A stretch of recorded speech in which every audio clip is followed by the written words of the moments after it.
I'm on a journey to make a new mod every month, with my ultimate goal being to create enough mods to fill my own mod pack.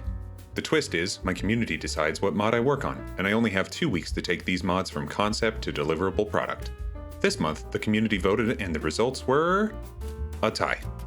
Discord voted for mini miners, YouTube voted for loot goblins, and my patrons, well, they were split evenly.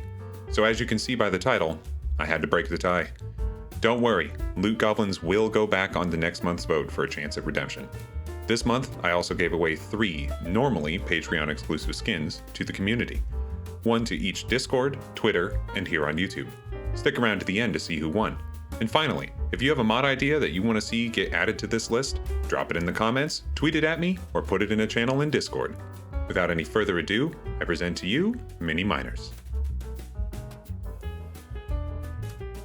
I design all my mods around the vanilla experience. I assume the player is using, at most, my other mods, and a few quality of life mods.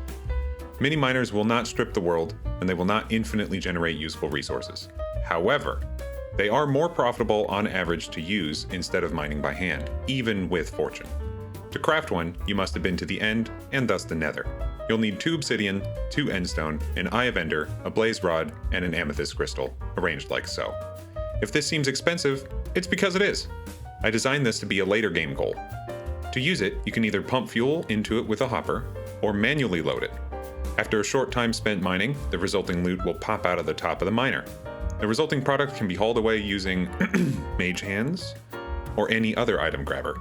Alternatively, if you want, you can put a chest on top of the miner, and it will deposit straight into the chest. As the miner works, it will keep tabs on how many resources it has taken from the ore that it's mining. When it reaches a threshold, it will then have an increasing chance to consume that ore and replace it with something else. By default, the miner will never create voids, so you don't have to worry about giant pockets in your world. It will always replace the mined block with another block. Leave one running for long enough, however, and you'll end up with a lot of sand. Ore becomes stone, stone becomes gravel, gravel becomes sand.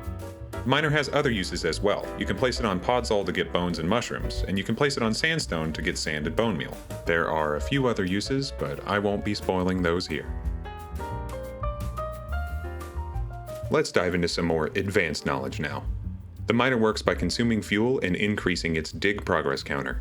This works just like a furnace, but when the miner reaches a full dig, it will iterate through the blocks below it in a circular order looking for ores. Once it finds one, it will roll on a loot table for that ore. This is entirely configurable as well. You can customize how many resources are obtained before the ore is depleted, and how likely you are to get those resources.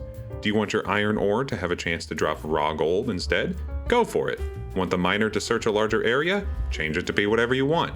Are you playing with a cool mod like Moors, and you need the miner to work with that too? Just add a new entry to the config, and it'll work right away. The ores are loaded from top to bottom, so don't put an endless ore above the limited ones, or the miner will get stuck on it and only mine that resource if it can. Now that you know how to use it, let's show off what it can look like with the winning community member skins. The winner of the Discord skin, Hyper Ion, is JoffJ. The winner of the Twitter skin, Ice Cream, as they're the only one who retweeted it with a public profile, is Tigress. And the winner of the YouTube skin, Gilded, is Half Rotten Egg. This month's Patreon skins are pretty rad as well. If you want to guarantee yourself a skin, head on over to the Patreon. This month, the Noble Dog Knights are Striker and the Noob Gamer.